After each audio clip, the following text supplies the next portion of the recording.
My Dream of Heaven, Chapter 16, Part 2. "Aye," he answered, "but having the marriage rite pronounced does not produce this change. It is the divinity of soul wedded to soul alone that can do it." So he led me on until my soul flew upward as a lark in the early morning. He unfolded to me mysteries of the soul life that filled my heart with rapture, but which I may not here reveal. At length, to my infinite surprise, I saw the rosy glow deepening across the sky, and knew that morning, love's morning, had dawned for me in heaven. The Master arose and, pointing to the radiance, said, "By the time thou art ready to receive them, they will be here." And with a smile and a touch that made a benediction, he departed.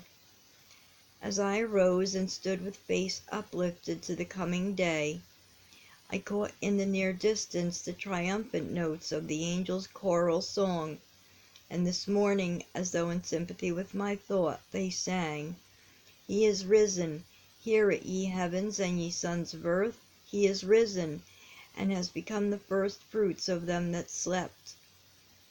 I lifted up my voice with joy, and joined their thrilling song, and as they swept onward and the cadence died away, I slowly descended the stairway, crossed the lawn whose flowers never crushed or withered beneath our feet, and sank for a moment beneath the pure waters of the river.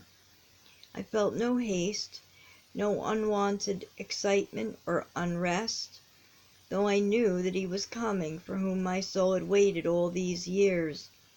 The Master's presence had filled me with calm and peace that nothing had power to disturb, had prepared and fitted me for the great happiness lying just before me.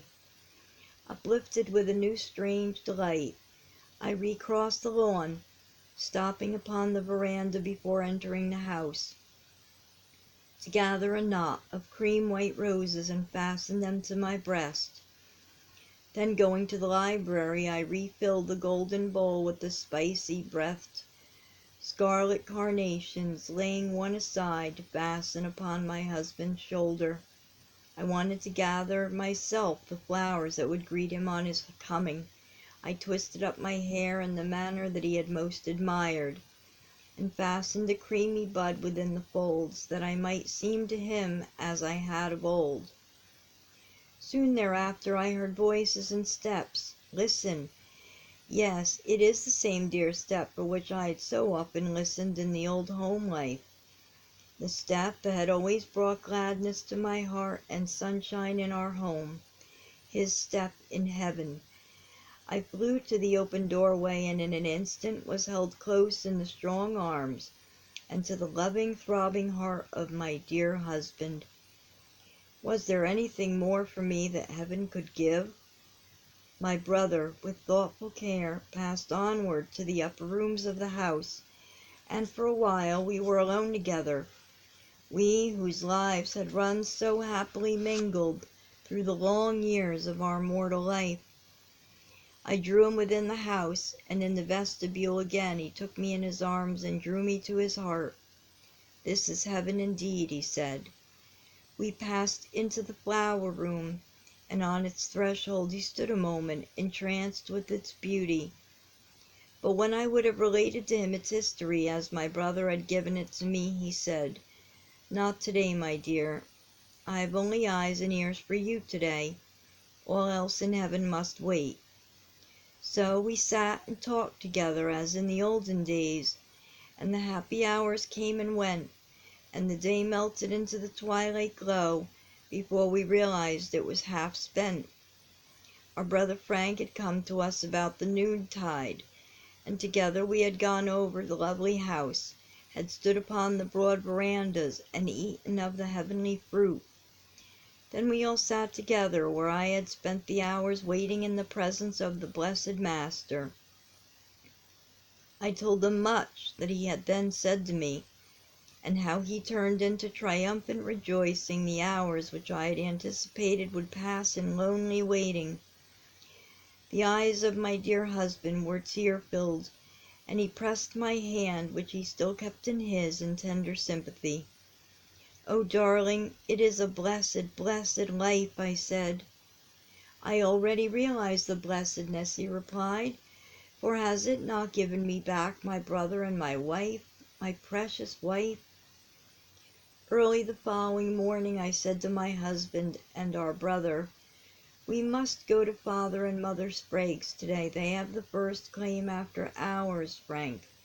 Yes, we will go at once, they both replied. So together we all started. In the earliest days of my heavenly life, I had sought out with much joy the home of my husband's parents, and was by them accorded, as in the earth life, a warm place in their hearts, and many happy hours we had spent together since.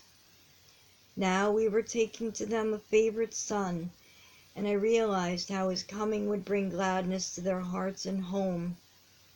It was a joyful meeting, especially to our mother, and the day was far spent before we arose to return. William, said our mother, fondly laying her hand upon his arm, yours was a happy home on earth. I used to think it a perfect home. It will be far happier here, with a loving glance at me. I'm sure of that, mother. I have my dear wife and Frank constantly with me, and you and my father and Josephine, a favorite niece, to come to here. And after a while, with a little hesitation, the holier joys and privileges of heaven. We turned to go, and upon the threshold met an aunt who in the earth life, blind and helpless, had been a favorite with us all. My dear children, she exclaimed, how good it seems to see you all again. Aunt Cynthia, my husband said fondly. Yes, Aunt Cynthia, but no longer groping helpless in the darkness. Whereas I once was blind, now I see, she quoted, smiling happily. And so it was. The Master's touch had rested on the sightless eyes, and closing to the darkness of earth, they had opened upon the glories of heaven. Marvelous transition!